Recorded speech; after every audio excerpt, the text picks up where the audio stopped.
କିଛି ଦିନ ପୂର୍ବରୁ ଟୁନି ଚଢ଼େଇର ସ୍ୱାମୀ ମରିଯାଇଥିଲା। ଟୁନି ଚଢ଼େଇର ଶାଶୁ ବହୁତ ଖରାପ ଥିଲା। ସେ ତାକୁ ବଜାରରେ ଗୁପଚୁପ୍ ବିକ୍ରି କରିବା ପାଇଁ ପଠାଇ ଦେଉଥିଲା। ଟୁନି ଚଢ଼େଇର ଦୁଇଟି ଛୋଟ ଛୋଟ ଛୁଆ ଥିଲେ। ଆରେ ଟୁନି, ମୋତେ ଗୋଟେ ପ୍ଲେଟ୍ ଗୁପଚୁପ୍ ଦିଅ। ଆଉ ହଁ, ଗୁପଚୁପ୍ ଟିକେ ରାଗ କରିବ। ନାଇଁ ଶୁଆ ଭାଇ, ମୁଁ ଗୁପଚୁପ୍ ପ୍ୟାକ୍ କରିଦେଉଛି। ଆଉ ରାଗ କରିବା ପାଇଁ ମୋ ପାଖରେ ସମୟ ନାହିଁ। ମୋ ଛୁଆମାନେ ବହୁତ ଛୋଟ ଅଛନ୍ତି, ସେମାନେ କାନ୍ଦୁଥିବେ। ମୋତେ ଘରକୁ ଯିବାକୁ ପଡ଼ିବ। ତାପରେ ଟୁନି ଚଢ଼େଇ ଶୁଆକୁ ଗୁପଚୁପ୍ ଦେଇକି ଦୋକାନ ବନ୍ଦ କରିକି ତା ଘରକୁ ଚାଲିଗଲା। ଆରେ ଟୁନି, ସନ୍ଧ୍ୟାରେ ତ ବେପାର ଟାଇମ୍। ତୁ ଏଇ ଟାଇମ୍ରେ ଦୋକାନ ବନ୍ଦ କରିକି ଘରକୁ ଆସିଗଲୁ। ମା, କେମିତି ଆସିନଥାନ୍ତି? ଦେଖ, ମୋ ଦୁଇଟି ଛୁଆ କେମିତି ପଡ଼ିଛନ୍ତି। ତମେ ତ ଟିକେ ବି ତାଙ୍କର ଯତ୍ନ ନେଉନ। ତମେ ତାଙ୍କୁ ଖାଇବାକୁ ବି ଦଉନ। ଟୁନିର ଏକଥା ଶୁଣିକି ତା ଶାଶୁ ରାଗିଗଲା ଓ ଘର ବାହାରକୁ ଆସିକି ଚିଲେଇବାକୁ ଲାଗିଲା। ହେ ଭଗବାନ, ପଡ଼ୋଶୀମାନେ ସବୁ ବାହାରକୁ ଆସ। ଦେଖ, ମୋ ବୋହୂ ମୋ ସହ କେମିତି ବ୍ୟବହାର କରୁଛି। ଏବେ ମୋ ପୁଅ ମରିବାର ସପ୍ତାହେ ବି ହେଇନି, ଆଉ ଇଏ ଏବେଠୁ ମୋତେ ଏମିତି ଆଖି ଦେଖାଉଛି। ମୁଁ କ'ଣ କରିବି? କୁଆଡ଼େ ଯିବି ଏବେ? ମା, ଆପଣ ଏମିତି କ'ଣ କହୁଛନ୍ତି? ମୁଁ ଆପଣଙ୍କୁ କ'ଣ ଖରାପ କଥା କହିଲି? ଦେଖ ଟୁନି, ମାଉସୀଙ୍କ ପୁଅ ଚାଲିଯାଇଛି। ସେ ଏବେ ବହୁତ ଦୁଃଖରେ ଅଛନ୍ତି। ତମେ ଏମିତି କରନି। ସିଏ ଏଇ ବୟସରେ କୁଆଡ଼େ ଯିବେ? କାଉ ଭାଇ, ମୋ ମାଆଙ୍କୁ କୁଆଡ଼େ ଯିବା କଥା କହିନି। ମୁଁ ଖାଲି ଏତିକି କହିଲି କି ମୋ ଛୁଆମାନଙ୍କ ଯତ୍ନ ନେବା ପାଇଁ। ଠିକ୍ ଅଛି ମାଉସୀ, କିଛି କଥା ନାହିଁ। ତମେ ଏବେ ଘରକୁ ଯାଅ। ଆଉ ଟୁନି, ତମେ ବି ମାଉସୀଙ୍କି କିଛି କୁହ ନାହିଁ। ସେ ବୁଢ଼ୀ ହେଲେଣି। ତାପରେ ଦୁଇଜଣ ଘରକୁ ଆସିଗଲେ। ଟୁନି ଚଢ଼େଇ ଜଲ୍ଦି ଜଲ୍ଦି ଖାଇବା କରିକି ତା ଶାଶୁକୁ ଖାଇବାକୁ ଦେଇଦେଲା। ମା, ମୋତେ କ୍ଷମା କରିଦିଅ। ମୋ ପାଇଁ ଆଜି ତମେ କଷ୍ଟ ପାଇଲ। ଏବେଠୁ ଆଉ ଏମିତି କେବେ ବି ହବନି। ଆଗ ତ ମୋ ପୁଅକୁ ଖାଇଲୁ, ଏବେ ତୋର ଏସବୁ କଥା ଶୁଣିବା ପାଇଁ ମୁଁ ଏଠି ରହିବି? ମନେ ରଖ, ଆଗକୁ ମୋ ସହ ଏମିତି କଥାବାର୍ତ୍ତା କେବେ ବି କରିବୁନି। ମୁହଁ ସମ୍ଭାଳିକି କଥା ହବୁ, ନହେଲେ ମୋତେ ଚିହ୍ନିବୁ। ହଁ। ଟୁନି ଚଢ଼େଇ ଚୁପଚାପ ତା ଶାଶୁର କଥା ଶୁଣିଲା। ଆଉ କିଛି ବି କହିଲାନି, କାରଣ ସେ ଜାଣିଛି ତା ଶାଶୁ କଳି କରିବାରେ ମାହିର। ସେ ତା କାମକୁ ମନ ଧ୍ୟାନ ଦେଇକି କରୁଥିଲା ଓ ତା ଛୁଆମାନଙ୍କର ମଧ୍ୟ ଭଲରେ ଯତ୍ନ ନେଉଥିଲା।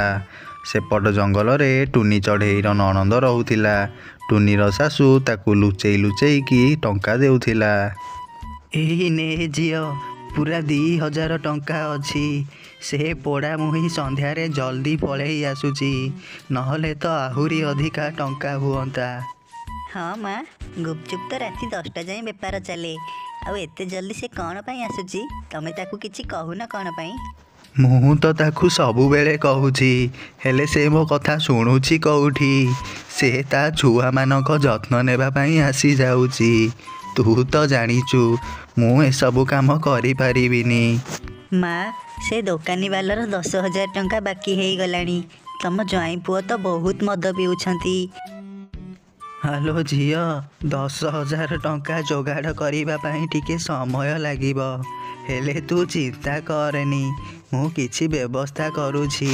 ଏହା କହିକି ତା ଶାଶୁ ଘରକୁ ଫେରିଗଲା ଓ ସନ୍ଧ୍ୟାରେ ଯେତେବେଳେ ଟୁନି ଚଢ଼େଇ ଘରକୁ ଫେରିଲା, ସେ ଦେଖିଲା ତାର ଗୋଟେ ଛୁଆ ଖଟରୁ ତଳେ ପଡ଼ିଯାଇଛି। ସେ ତା ଛୁଆକୁ ଉପରକୁ ଉଠେଇକି କହିଲା, ହେ ଭଗବାନ, ମା କୁଆଡ଼େ ଯାଇଛନ୍ତି କେଜାଣି? ମୋ ଛୁଆଙ୍କୁ ଟିକେ ବି ଦେଖୁନାହାନ୍ତି। ମୁଁ କିଛି କହିବି ପାରିବିନି। ମୁଁ କିଛି କହିଲେ ସେ ମୋ ସହ ଝଗଡ଼ା କରିବେ। ଟୁନି ଚଢ଼େଇ ଏହା କହୁଥିଲା, ସେତେବେଳେ ସେଠାକୁ ତା ଶାଶୁ ଆସିକି ପହଞ୍ଚିଗଲା। ଆରେ ଟୁନି, ମନେ ମନେ କ'ଣ ଗପୁଛୁ? ମୁଁ ତ ଏଇ କିଛି ସମୟ ହେଲା ବାହାରକୁ ଯାଇଥିଲି। କିଛି ନାହିଁ ମା, ସୋନୁ ତଳେ ପଡ଼ି ଯାଇଥିଲା ତ, ତାକୁ ମୁଁ ଉପରକୁ ଉଠାଉଥିଲି। ଠିକ୍ ଅଛି, ସେସବୁ ଛାଡ଼। ଆଉ କହ, ଆଜି କେତେ ଟଙ୍କା ଇନକମ୍ ହେଇଛି? ମା, ସବୁ ଟଙ୍କା ସେ ବ୍ୟାଗରେ ଅଛି। ଆପଣ ନିଜେ ଗଣି ଦିଅନ୍ତୁ। ମୁଁ ଯାଉଛି ରୋଷେଇ କରିବି। ତା ଶାଶୁ ସାଙ୍ଗେ ସାଙ୍ଗେ ଟଙ୍କା ଗଣିକି ଅଧା ଟଙ୍କା ଲୁଚେଇ ଦେଲା। ସେ କିଛି ଦିନ ପର୍ଯ୍ୟନ୍ତ ଏମିତି କରିକି 10,000 ଟଙ୍କା ଏକାଠି କରିକି ତା ଝିଅ ପାଖକୁ ଗଲା। ଏଇ ନେ ଝିଅ, 10,000 ଟଙ୍କା। ଆଉ ସେ ଦୋକାନବାଲାର ବାକି ସୁଝି ଦେ। ମା, ମୁଁ ଏବେ କ'ଣ କରିବି? ସେ ମଦୁଆଏ ଘରକୁ ବନ୍ଧା ପକେଇ ଦେଲା। ହେ ଭଗବାନ, ମୋ ଝିଅକୁ ସେ ମଦୁଆ ବର୍ବାଦ କରିଦେଲା। ତୁ ଏବେ କ'ଣ କରିବୁ ମା? ମା ତମେ ବ୍ୟସ୍ତ ହୁଅନି, ମୁଁ କିଛି ନା କିଛି କାମ କରିକି ବଞ୍ଚିଯିବି। ହାଲୋ ମା, ତୁ ଏମିତି କ'ଣ କହୁଛୁ? ମୁଁ ଥାଉ ଥାଉ ତୁ ବାହାରେ କାମ କରିବୁ? ମୁଁ ଏମିତି ହବାକୁ ଦେବିନି।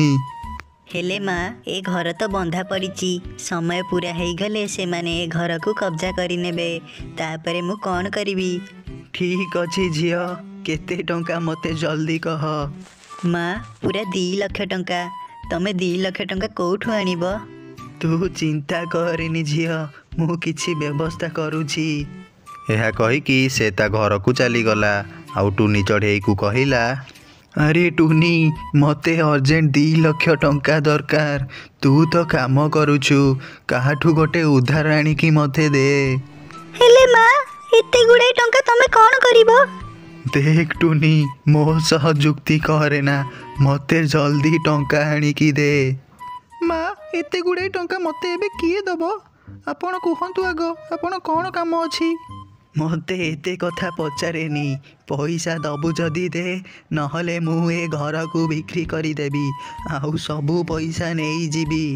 ଟୁନି ଚଢ଼େଇ ମନେ ମନେ କହିଲା, ମୁଁ ଜାଣିଥିଲି ତମେ ଦିନେ ନା ଦିନେ ଏମିତି ନିଶ୍ଚୟ କରିବ, ସେଥିପାଇଁ ମୁଁ ମୋ ରୋଜଗାରକୁ ପାରା ଭାଇ ପାଖରେ ସଞ୍ଚୟ କରିକି ରଖିଛି। କ'ଣ ଭାବୁଛୁ? ତୋ ଜିନିଷପତ୍ର ନେଇକି ଜଲ୍ଦି ପଳା ଏଠାରୁ। ତାପରେ ଟୁନି ଚଢ଼େଇ ଚୁପଚାପ ତା ଛୁଆମାନଙ୍କୁ ଧରିକି ସେଠାରୁ ଚାଲିଗଲା। ତା ପରଦିନ ଟୁନିର ଶାଶୁ ତା ଘରକୁ ବିକ୍ରି କରିଦେଲା, ଆଉ ସବୁ ପଇସା ନେଇକି ତା ଝିଅକୁ ଦେଇଦେଲା। କିଛି ଦିନ ପରେ ଟୁନି ଚଢ଼େଇ ତା ନିଜ ରୋଜଗାରରୁ ଗୋଟେ ଘରଟେ କରିଦେଲା, ଆଉ ତା ଶାଶୁ ତା ଝିଅ ଘରେ ରହିବାକୁ ଲାଗିଲା। ହାଲୋ ଝିଅ, ଆଜି କ'ଣ ଖାଇବାକୁ କରିଛୁ? ମା ତମ ଜ୍ୱାଇଁ ତ କିଛି ରାସନ ଆଣୁନାହାନ୍ତି, ଆଜି ଖାଲି ଶୁଖିଲା ରୁଟି ଖାଇବାକୁ ପଡ଼ିବ। ଟୁନିର ଶାଶୁ ଶୁଖିଲା ରୁଟି ଖାଇପାରେନି, ହେଲେ ବାଧ୍ୟ ହେଇକି ଯାହା ମିଳୁଥିଲା ତାକୁ ଖାଉଥିଲା। ହେ ଭଗବାନ, ମୁଁ କୋଉଠି ଆସିକି ଫସିଗଲି। ଟୁନି କେତେ ଭଲ ରୋଷେଇ କରୁଥିଲା। ଆରେ ମା ଆପଣ କିଛି କହିଲେ କି? ନାଇଁ ଝିଅ, ରୁଟି ଟିକେ ଟାଣ ଅଛି ତ, ମୁଁ ଚୋବେଇ ପାରୁନି। ଆରେ ଶାଶୁମା, ଆଉ କେତେ ଦିନ ଏମିତି ଝିଅ ଘରେ ପଡ଼ି ରହିବ? ତମକୁ ଟିକେ ଲାଜ ଲାଗୁନି? ଝିଅ ଘରେ ତ ପାଣି ବି ପିଅନ୍ତିନି, ଆଉ ତମେ ଏଠି ଖାଇ ଚାଲିଛ। ହାଲୋ ଝିଅ, ଜ୍ୱାଇଁ ଏମିତି କ'ଣ କହୁଛନ୍ତି? ମାଆକୁ କିଏ ଏମିତି ଅପମାନ ଦିଏ? ମା ସେ କାହା କଥା ଶୁଣନ୍ତିନି, ସବୁବେଳେ ଏମିତି ହିଁ କୁହନ୍ତି। ମୁଁ ତ କହୁଛି ଆପଣ ଏଠାରୁ ଚାଲିଯାଆନ୍ତୁ। ହାଲୋ ଝିଅ, ତୁ ତ ସବୁ ଜାଣିଛୁ, ମୁଁ ଘର ବିକିକି ତୋ ଘରକୁ ବଞ୍ଚେଇଛି। ଟୁନି ଚଢ଼େଇକୁ ବି ଘରୁ ବିଦା କରିଦେଲି, ମୁଁ ଏବେ କୁଆଡ଼େ ଯିବି?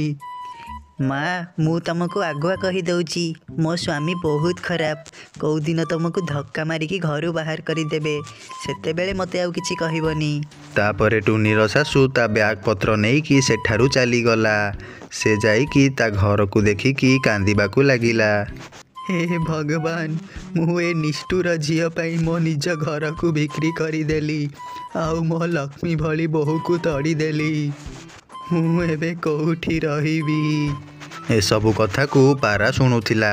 ସେ ସଙ୍ଗେ ସଙ୍ଗେ ଟୁନି ଚଢ଼େଇ ପାଖକୁ ଯାଇକି ସବୁ କଥା କହିଲା। ତାପରେ ଟୁନି ଚଢ଼େଇ ତା ଶାଶୁକୁ ତା ଘରକୁ ନେଇଗଲା। ବୋହୂ, ମୋତେ କ୍ଷମା କରିଦେ, ମୁଁ ଏବେଠୁ ମୋ ନାତିମାନଙ୍କର ବହୁତ ଭଲରେ ଯତ୍ନ ନେବି। ତାପରେ ଟୁନିର ଶାଶୁ ସୁଧୁରିଗଲା ଓ ତା ନାତିମାନଙ୍କର ବହୁତ ଭଲରେ ଯତ୍ନ ନେଲା। ଆଉ ଟୁନି ଚଢ଼େଇ ମଧ୍ୟ ଶାନ୍ତିରେ ଗୁପଚୁପ୍ ବେପାର କରିବାକୁ ଲାଗିଲା। ଏହିଭଳି ଭାବରେ ସେମାନେ ଖୁସିରେ ଖୁସିରେ ରହିବାକୁ ଲାଗିଲେ।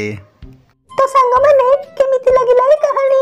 ଏମିତି ମଜା ମଜା କାହାଣୀ ଦେଖିବା ପାଇଁ ଆମ ଚ୍ୟାନେଲକୁ ସବସ୍କ୍ରାଇବ କର, ଆଉ ପାଖରେ ଥିବା